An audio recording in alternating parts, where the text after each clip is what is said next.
In this course on how to teach online, we will be using the CSU Quality Online Learning and Teaching Instrument, otherwise known as COLT, as a roadmap for your success. What is the COLT instrument? The COLT instrument is comprised of 58 objectives. 54 are part of the core 9 sections in the instrument at this time, and there is 1/10 section that is optional, and that has 4 additional objectives. Therefore, there's a total of 58. However, 4 down in the mobile readiness design section are optional, and that's just because that's a forthcoming type of instance that you need to consider when developing an online course. But right now we want to focus on those main components, and so that would be 1 through 9. So what were some of the models examined, and how was this COLT instrument created? What gives it its credibility to even be used as a roadmap for success and guidance as we go through this How to Teach Online course? Well, it wasn't just developed by a couple people sitting around a table talking about what are some objectives in a quality online and hybrid course. It was based off several long-term and highly recognized instruments that were already in existence, such as the Rubric for Online Instruction, which was developed by Chico, and the Quality Matters Rubric, which you may or may not be familiar with, and there were a few others listed on here. And it has a history now of over 3 years, going on its 4th year of existence, and it's used by several of the CSU campuses. It is part of our CSU-wide Quality Assurance Program, and if you would like to read more information on that, throughout this course we will be referencing those links and guiding you there so that you will know how to access that. And this, for instance, gives you an idea of how you would navigate to COLT. It is under our main quality assurance initiative, so we just wanted to point that out if you do go looking at that site in the course. What are the goals of COLT? Well, it's to create a useful roadmap or instrument that can help faculty redevelop a quality hybrid and online course. You may have been teaching a course for a while and simply want to improve upon it, or you may be teaching for the first time an online course and you want to know what are the components that make a quality online course. And so what the COLT instrument help does is provide exemplary practices for teaching and learning. And one of the ways we do this is through a repository. You will be doing a repository hunt in this class, and you will get to see all sorts of examples of each of the objectives, so you don't need to worry about that. We will also be referencing many handouts and other tools that you can use and your campus can use to help you on your journey through building your online course.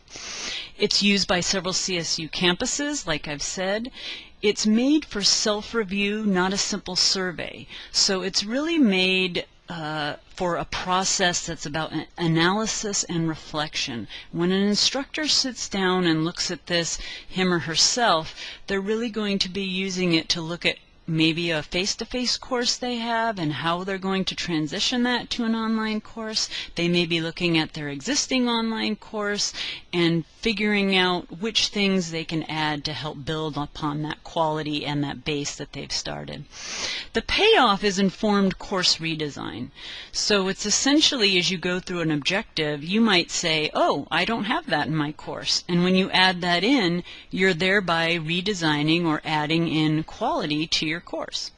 And it's a big validation of teaching effectiveness. When you include these things and you can say, I base my course off this instrument, you're really kind of one step ahead of those that may or may not have looked at it and used it as a guide. So when you go through it, here's an example of what Section 1 looks like. That's on the course overview and introduction. And you'll note that some of the objectives, for example, 1.1 has an asterisk by it. The asterisk denotes a core or minimum level criteria for an online or hybrid course to be a benefit of students. So we currently have 24 of those, and even if you just meet those 24 core objectives, you are off to a great start. In fact, if you've never taught a fully online course before or a hybrid course, just go for those core 24 to start, and then maybe the next semester you start building, and pretty soon you get more and more of those 58 objectives, and you are on your way to a really quality class for your students. Here's some of the ratings that we can use, and again, the more objectives that you have met, the higher quality your course will be, and it will provide students with a robust, interactive, and successful experience, and that's the entire goal. The reflective guidance part is when you use this as an instructor yourself, you can go through and you can kind of make notes yourself. Do I have that? Do I not? If we look in this example, 1.4 is online etiquette and netiquette. In your face-to-face class, you might be able to verbally facilitate a discussion. However, in an online course, you're not going to be physically there. Students are going to be interacting in a forum, and therefore you need to set some precedents about proper use of grammar, proper use of dialogue between agree, disagreeing, things like that, so that students aren't offending each other or hurting each other in the process.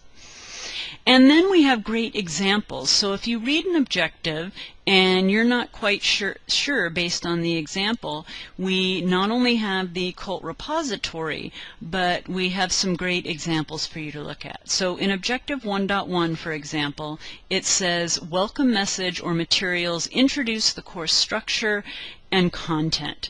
So ask yourself, is it clear how students are to begin your course? Is there a clear start here or welcome link? Is there a course tour or overview? And are there clear statements for students on how to begin coursework? Because remember, a fully online course is like walking into a course without an instructor for the first time. Not all online courses are created the same. Therefore, don't assume just because you know where to start that students will.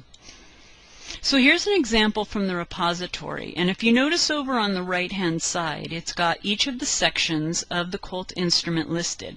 So you can skip to each section if you want to see an example. And then within that, you'll see the specific instances from CSU campuses.